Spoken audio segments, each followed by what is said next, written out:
Nightclub Bouncer Tales, Chapter 4, The Switch. Which one of you bitches hit me in the head with that fucking bottle? You crazy bitch? How about a taste of your own medicine? Fortunately, restrictions won't allow me to illustrate what happened next. It wasn't pretty at all. This moment here is one which I truly could have unalived someone. I was hulky mad. My mind left planet Earth, leaving my body in killer mode. What happened? I'm glad you asked. Let's get into the flashback. When looking to take a woman out on a very nice date, there were not many options in the town I grew up in. If you were looking for something unique, romantic, and segregated from the typical riffraff of society, one had limited options. First was a Japanese steakhouse, which was always a worthy choice. Being behind the times, this foreign custom was exciting and alluring to the people of my community. Watching the head chef slice and dice and set fire to your food with unique volcano-like tricks was considered upscale entertainment at the time. Second, you had Mount Helen. This place had a beautiful view of the city that you could watch from afar. Many people would retreat to these heights for picnics, conversations, and a view you could only see from that destination. Last but not least, there was Club Spotlight. Spotlight was a hole in the wall that had all the makings of a classy society on the inside. Every Thursday night, something sophisticated was going on at Club Spotlight. This place had a live band, open mic night, and some of the most sophisticated drinking glass one could put their lips on. The owner was an older gentleman who had Renaissance-like sophistication. Ladies, let me tell you, if a guy asks you on a date and he takes you to Club Spotlight, you can bet it's because he truly likes you and he's trying to make his absolute best first impression. Mercedes was no doubt worthy of making the best impressions. The first time I took her to Club Spotlight, I had to get on the microphone and showcase my talent. Let me tell you, I can't sing, I can't dance, but spoken word poetry was my niche. I may have been shy and reserved in many areas of my life, but I love the idea of acting out as something different through spoken word poetry. That night, we pulled in, went to the bar, got some drinks, and got a table as normal. Surreptitiously, I dipped out to sign up to be one of the open mic talents. I disguised my name with the cover, Soft Touch. Later, my stage name was called, and as I received applause, I stepped to the microphone with a piece that I call a love light. Goes like this. I want a love like go walking in the rain type of love. A love that drives me insane type of love. A love that makes me mad when I call your phone and all it does is ring, ring, ring type of love. I want a love that tastes like Skittles candy. As I bite to the rainbow, I begin to glow because the power of my love for you begins to overflow. I want a love like where I tolerate your morning breath, and that's the real kiss of death, but I take a whiff of it because it's the best type love. I want the type of love that makes me go to karaoke bar singing loud and all off key. And although I just don't sound right, still I say, if only for one night type of love. I want a love like spelling on the scoreboard at the football game type of love because it feels so good to spell out I love you and end it with your name type of love. I want a love like Monday is indoor picnics, Tuesday is your pick, Wednesday is feeding each other strawberries, Thursday you don't have to worry because each and every day of the week I'm going to sweep you off your feet type of love. I want a love like getting a joint checking account. Wait, hold up, stop. I don't think I love nobody like that. But nah, I want a joint checking account and I can deposit my affections. You can withdraw any amount type of love. I want the type of love that doesn't seem to exist. Before I knew you, it was true. Because you're the best type of love. The audience responds. As I return to my seat, Mercedes goes, is there anything you can't do? I can't stop thinking about you. Boy, stop, she said with affection. I'm going to the bathroom. I'll be right back. Cool. I'll be right here. Club Spotlight gives the average man an opportunity to be a superstar in front of the woman he's trying to impress. This tiny shoebox hole in the wall establishment had all the makings or ingredients to create a recipe of magical memories. As Mercedes was in the bathroom, Hurricane appeared out of nowhere and approached me with a business proposition. Well. What's up, Jayden? Oh my goodness, Hurricane. What you doing here? I said in a surprised voice. Hurricane was the ghost owner of the club that I had been working in. He was the one really calling the shots. I never spoke to him before. He is one of those guys who is very low key and doesn't like to talk unless he has something to say. Say, Jay, I want to holler at you about some business. All right, man. What can I do for you? Well, what you could do is come work for me in this new club I'm opening called Tailfeather. Tailfeather? I said in a bit of a shock. Yes, Tailfeather. I'm looking to create something classy, something smooth like this place. But I need the right security to keep out all the problems. I saw how you got down at the other spot. If I get you and a couple of other brothers, we can all get paid. Now, I haven't said this since chapter 1, but I was a young fool. I didn't know any better.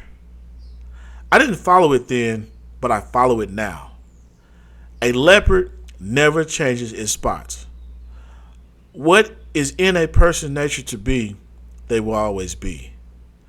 The times and circumstances may change, but the motive will forever be what it is. However, I allowed Hurricane to take me further into a life I needed to retreat from. At the time, I wasn't looking for full-time work. Mr. Carmichael had left me a lump sum of $10,000. Between the lump sum and the twos and fews I was getting from the club, I wasn't worried about finances. My main focus was showing Mercedes a good time. In the back of my mind, though, I knew that money was going to run out and I was going to have to do something different. Club Tailfeather was set to be open 5 nights a week.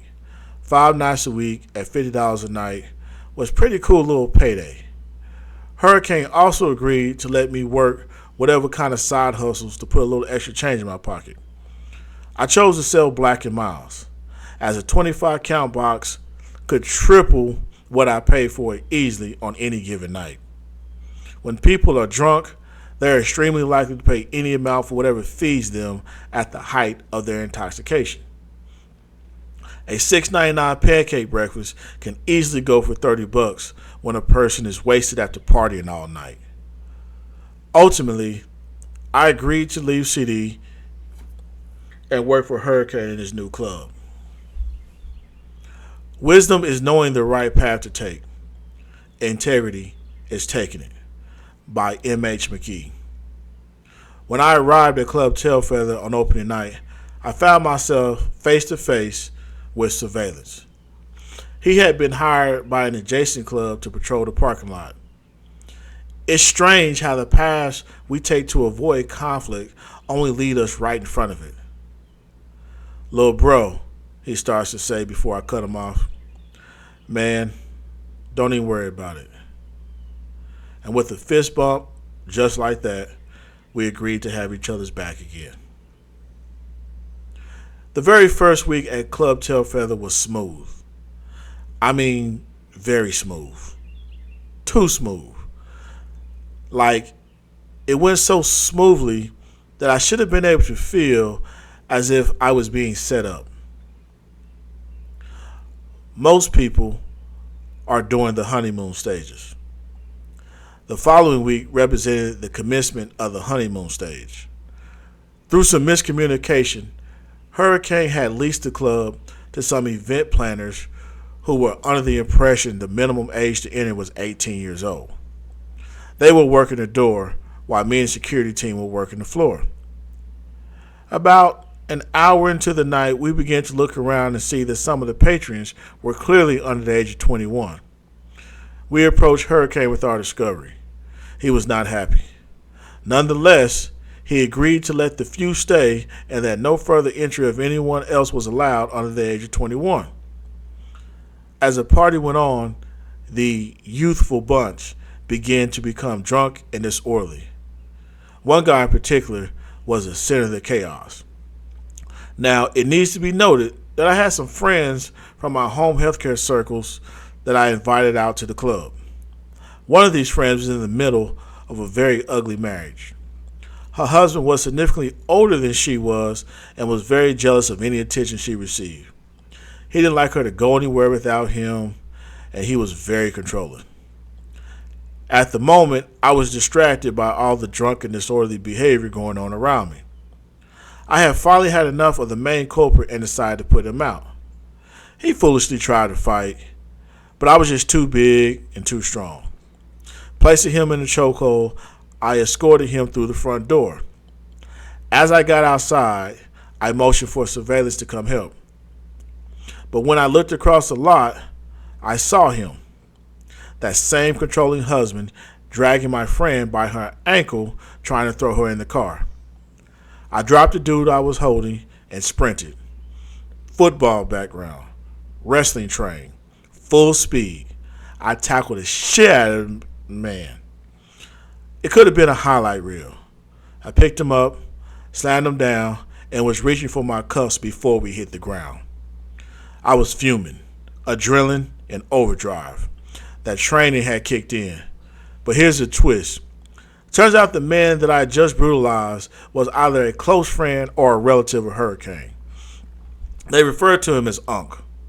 Hurricane came rushing out, pleading, Let him up, man." I shook my head. "No, fuck that.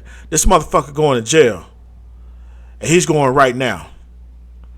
Nobody had ever seen me that fired up. Rage in every breath. Hurricane kept going until I finally cooled off. I agreed to release the man under one condition. He had to turn, walk away, and keep his mouth shut. Without incident, he did just that. At this moment, the underage drunk I choked out earlier staggered back, trying to act tough. I was tired from what had just went on, so I just pulled out my pepper spray, hit him once in the eye, and he hit the ground like a sack of potatoes. His friends threw him in the back of the car where he slept off his attitude for the rest of the night. Week 2, night 2, was more the same. Bass was pissing me off playing all that hood music. Set this bitch off, throw him up, and every other fuck the police song he had in his arsenal. To make matters worse, he kept looking at me, smirking and laughing. It tickled him pink knowing he was making my job harder than it already was. Now as payback, I may have told the waitress to put hot sauce in his drinks. While taking a swig of Hennessy, Coke, and Tabasco sauce, he looked over at me, giving him the middle finger. On this particular night, Hurricane had hired one of his old prison pals to work the front door. 5'11", 300-pound beast of a man named Rhino. He definitely looked the part, but professionalism, not even a little. A customer was on the dance floor with drink in hand. Rhino stormed over and barked aggressively, "Get your drink off the dance floor or else." The guy had no problem following the rule, but he definitely had a problem with Rhino's approach. Words were exchanged, then fists. Rhino punched the man in the nose, knocking him flat. His friends immediately jumped in and began attacking Rhino. As much as I hated it, I had no choice but to step in and back up security. While trying to intervene, one of the men punched me square in the nose. That was it. I hit him with a left, right, left, then another left hook, then slammed him to the floor. Straight highlight reel material. The crowd was disturbed by how violent we had handled the situation, and rightfully so. Rhino had no business approaching a patron with threats and profanity just because he had his drink on the dance floor. And from their point of view, me coming to his defense made things worse. A riot nearly broke out that night. Security versus patrons. It had took a full police response to calm it down. I felt humiliated, not just by what happened, but how it all unfolded. And while I stood there, frustrated, Hurricane sat in the corner, sipping liquor and counting money like nothing had happened. I didn't say a word. I was exhausted and ready to go home. I took my pay and left. Week 2, night number 3. Every club has that one old school player who doesn't quite know what decade it is. Bright color outfits, flashy jewelry, smooth talk with dusty punchlines. Our neighborhood Mac was Eugene Backwash. Eugene owned a couple of 4-bay car washes conveniently located on the back skirts of town, hence the name Backwash. Every weekend, he rode in dressed like a walking time capsule, spitting games at the ladies with some of my favorites, to be honest. Say, baby, is this where the basketball tryouts are? Because I'm here to shoot my shot. Or, say, baby, do you know why they call me Shotgun? Because I like to go bang, bang, bang. Most of the women brushed him off, but money talks. That night, I was posted in the corner, watching Eugene try to charm a young woman. While he was focused on her, her friend slid behind him and slipped his wallet from his pocket. As they began headed toward the door, I walked over. Before you ladies leave, do you mind giving my friend his wallet back? They froze. Caught red-handed, they did what most people do. They tried to lie. I'm not going to say it again, I told them. Give him the wallet back, or both of you are going to jail. Still, they refused. I grabbed one by the arm, spun her around, reached in her back pocket, and pulled out Eugene's wallet myself. That's when the other girl lashes out, trying to scratch my face. I didn't hesitate. I scooped her up, tossed her over my shoulder, and headed toward the exit. I only took 2 steps before the unthinkable happened. The other one broke a beer bottle over my head. Everything stopped. I couldn't believe what had just happened.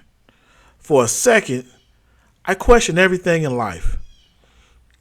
Why was I there? What was I doing with my life? Then I felt the blood sliding down my face. Shock turned to fury. I said, stay right here. I continued carrying the woman outside and waited over surveillance to remove her from the property. Then I turned around, went back inside. Determined, furious, dangerous. Which one of you fucking bitches hit me in the head with that bottle? It was like being in elementary school again.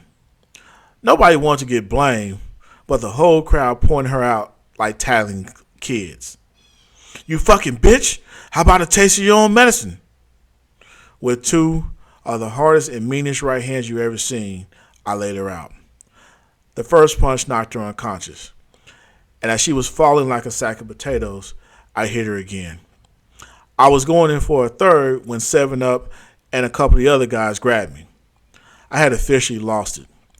I punched a hole in the wall. Then I turned to confront Hurricane. You stupid motherfucker! Are you out of your fucking mind? Is this what you want, huh? To serve these stupid fucking people? Are you fucking too stupid to realize the type of shit you cause? At that moment, I wanted to unalive him. But truthfully, I wasn't mad at Hurricane. I was mad at myself. Big heights on a faulty foundation, I muttered. Big heights on a faulty foundation. I never seen anything good come from the club scene. I was trying to build an empire for myself, and I was using that job as a tool to get there. I stood there for 3 minutes, fist clenched, muscles tight, vision red. I wanted Hurricane to change the way he did business. I wanted Hurricane to reflect on his character and how it has left behind a path of destruction. I was furious with the actions of others causing me turmoil. But Hurricane wasn't the problem. Hurricane was just being Hurricane. The real problem was me. I hated clowns, but I kept returning to the circus. Could I have found a better hustle? Absolutely. Did I do the best job in searching for one? No, I did not. The wild animal who wouldn't switch was me. Then, without saying another word, I walked away. Took off my security shirt and threw it in his face. Fuck you, Hurricane. I quit. I never collected my money for the night. I drove home shirtless, with blood dripping from the gash on my head and shards of glass still in the room. With the power of 50, big stuff like heavy. The overweight lover, you mix it in the bowl, you got Bird the overcomer. One bad mother sucker that refuses to lose, cause I am the stone that the building refused. The baddest spoken artist that the world's ever seen, pushing whips the size of Omega Supreme. Poetry in my pedigree, check my credentials. They said I wasn't living up to my full potential. Thought I was playing